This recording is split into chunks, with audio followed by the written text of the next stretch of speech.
Voilà. Donc ensuite, en 1821, il y avait un pasteur américain qui s'appelait Clement Clark Moore et qui a écrit un conte de Noël pour ses enfants.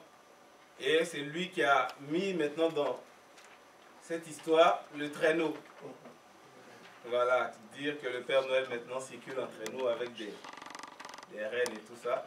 C'est Clement Clark Moore. Maintenant, les premières représentations du Père Noël, quand ils ont commencé à le faire, il était d'abord vert.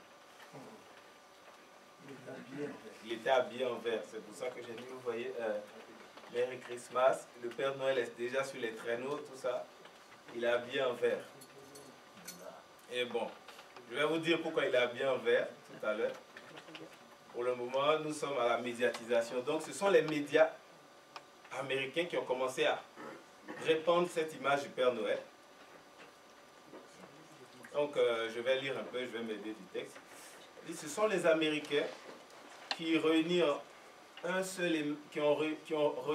seul et même être les diverses personnifications dispensatrices de cadeaux. C'est-à-dire qu'ils ont fait des fusions de personnages. Donc, l'événement qui contribua certainement le plus à l'unification de ces personnages fut sans aucun doute la publication du fameux poème de Clement Clark Moore, le pasteur américain dont j'ai parlé tout à l'heure, intitulé A Visit from Saint Nicholas, le poème qu'il a écrit. Et ce poème fut publié pour la première fois dans le journal Sentinelle de New York le 23 décembre 1823. Ensuite, il a été repris par plusieurs grands quotidiens américains et ça a été diffusé dans toutes les langues et transcrit dans le monde entier. C'est comme ça que c'est parti dans le monde entier. Mais au départ, il était vert. Retenez bien ce détail. Donc après, il y a un illustrateur et caricaturiste qui a commencé à faire des ébauches pour changer le dessin du Père Noël. Il s'appelle Thomas Nast. Voilà.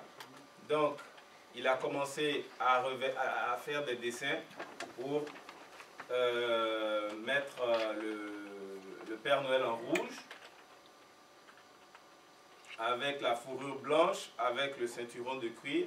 Et pendant 30 ans, il a illustré, il a fait plein de croquis, voilà, pour essayer de changer l'image avec le vert et tout ça.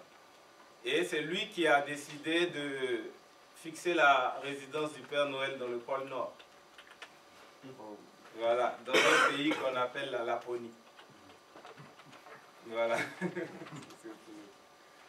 Et donc après, bon, cette idée aussi a été reprise par la suite. C'est ça que j'appelle la customisation du Père Noël. C'est-à-dire, on lui donne tous ses attraits, ses attributs. Maintenant, c'est à la partie que j'ai appelée le Père Noël business. Parce que après, il était déjà en rouge, mais il n'était pas encore rentré dans le business. Voilà, parce que les cadeaux, c'était comme une tradition, on va dire. Mais après, les films commerciaux ont commencé à rentrer dans le projet. Et donc, c'est Coca-Cola, par l'un de ses dessinateurs qui s'appelait Adam Sundblom, qui a eu l'idée, comme le Père Noël était déjà vêtu de rouge, d'associer l'image du Père Noël au Coca-Cola. Et donc, on a commencé à faire les premières publicités où on voyait le Père Noël qui buvait du Coca. Voilà, c'est ça que je montre où il y a le il boit du Coca, voilà, il dit que le Coca. Donc, on a commencé à faire du marketing pour gagner de l'argent avec ça. C'est trop français le vin. Hein? C'est trop français le vin. Voilà. Donc, en fait, je lis un peu le texte. On dit, grâce au talent artistique de Adam Sundblom, le Père Noël avait désormais une stature humaine, le rendant ainsi plus convaincant et nettement plus accessible, un ventre rebondissant, une figurine sympathique, un air jovial et une attitude débonnaire. C'est-à-dire, il ressemble à quelqu'un qui a trop mangé. Voilà, qu'il est rassasié, voilà, il a assis. Voilà. Donc c'est déjà, vous voyez déjà les prémices de la société de consommation, consommer.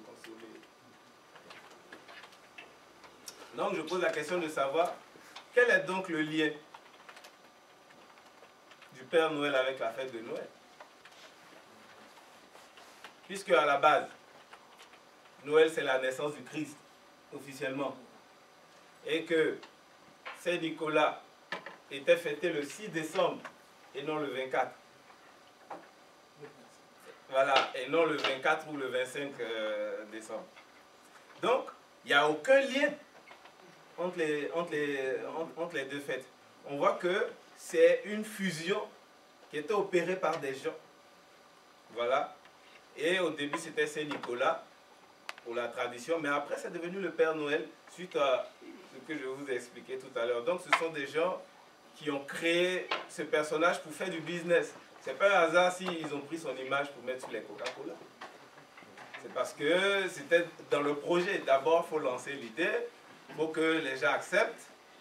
Voilà, ensuite, il faut maintenant vendre le produit une fois que les gens ont été convaincus. Donc voilà, donc je dis le Père Noël est donc une fusion de traditions dans le but de faire du commerce et du business. Voilà. Donc, il n'y a aucun lien entre le Père Noël et la fête de Noël en tant que fait religieux de naissance du Christ. Voilà. Donc l'autre c'est du business et l'autre c'est un fait religieux, mais un fait religieux inexistant. Donc, maintenant, je vais me pencher sur les véritables origines de la fête de Noël. Parce qu'on a dit que c'était issu d'une fête païenne. C'est ça, hein? Qui, donc je lis le texte, on dit « À l'origine, la fête de la Nativité, le 25 décembre, était la fête dite païenne du solstice d'hiver. C'était la fête de la renaissance du soleil invaincu. Bon, le soleil invaincu, mais la terre sol invictus. Et le solstice d'hiver, ainsi que les Saturnales romaines, qui avaient toutes deux lieu à la période du 25 décembre. Durant les Saturnales, on s'envoyait des présents, on se donnait des somptueux repas. De plus, tous les habitants de la ville cessaient leurs travaux, fériés, jour férié. Pour le rite païen du solstice d'hiver, un arbre, symbole de vie, était décoré avec des fruits, des fleurs et du blé. Durant ces fêtes, les Romains criaient dans la rue « Bonne Saturnale ». Mais les Saturnales, c'est quoi? Ce sont des fêtes liées à Saturne. Voilà. Saturne chez les Romains. Est-ce que vous voyez? C'est pour ça qu'on dit Saturnale.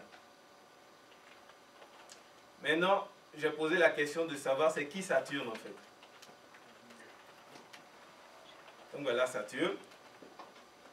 On dit que Saturne pour les Romains c'est le dieu du temps et de l'agriculture. Son règne, écoutez bien ce que je dis, c'est le dieu du temps et de l'agriculture. Son règne fut celui de l'âge d'or. C'est un dieu paisible et il préside au semail et à la germination et aux récoltes. Il enseigna aux habitants la culture de la terre et de la vigne. Ah, ça ressemble à quelqu'un que vous connaissez. Voilà. Bon, ceux qui ne connaissent pas, ils vont découvrir. Parce que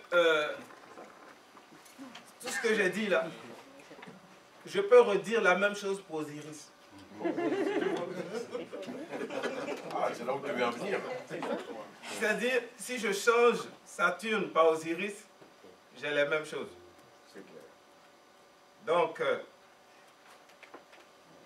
Osiris aussi, c'est un dieu de l'agriculture. Le premier jour Epagomène correspondait à la fête de sa renaissance. Son règne fut celui de l'âge d'or. Voilà, avant qu'il soit attaqué par Seth, son règne fut celui de l'âge d'or. Il présidait au semail et à la germination et aux récoltes. Il enseigna aux habitants la culture de la terre et de la vigne. Osiris à côté ça.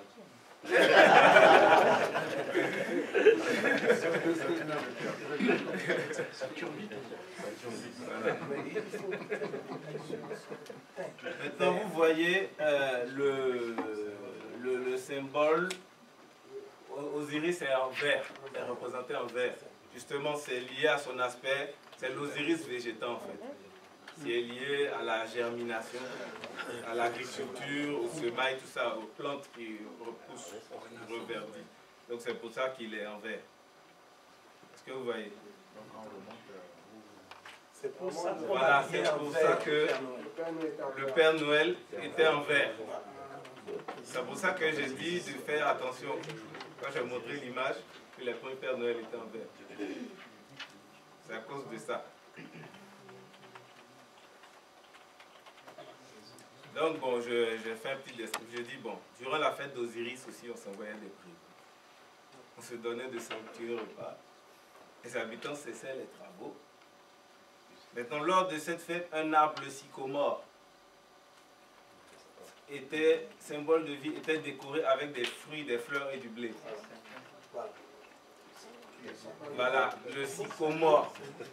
Voilà. Maintenant, eux, comme ils ont repris ça, et ils ont adapté ça dans le contexte romain, mais ici, ils n'ont pas de sycomore. Donc, et puis vous voyez, quand c'est l'hiver, toutes les feuilles tombent. Donc, le seul arbre qui tient dans le froid, voilà, c'est le pin qu'ils ont repris pour faire leur sycomore avec ça.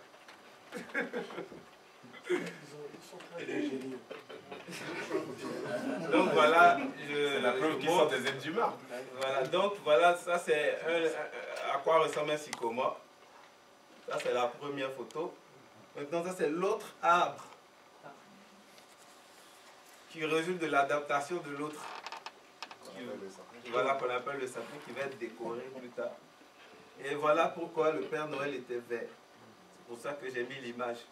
Parce que c'est lié au rite de la germination d'Osiris. Donc ceux qui ont fait le Père Noël, ils ont essayé de fusionner toutes les traditions pour faire un personnage, pour faire du business avec. C'est ça le... Et entre-temps, il est devenu rouge. Oui, et après, il est devenu rouge avec les dessinateurs et la compagnie Coca-Cola. Voilà, c'est l'alcool. Donc, voilà, donc je dis, conclusion, les fêtes de Saturne sont les fêtes d'Osiris acclimatées à Rome. Et le Père Noël et les traditions du sapin résultent d'une fusion des traditions liées à Osiris-Saturne, puisqu'on peut le dire maintenant, et à Saint-Nicolas, à des fins commerciales.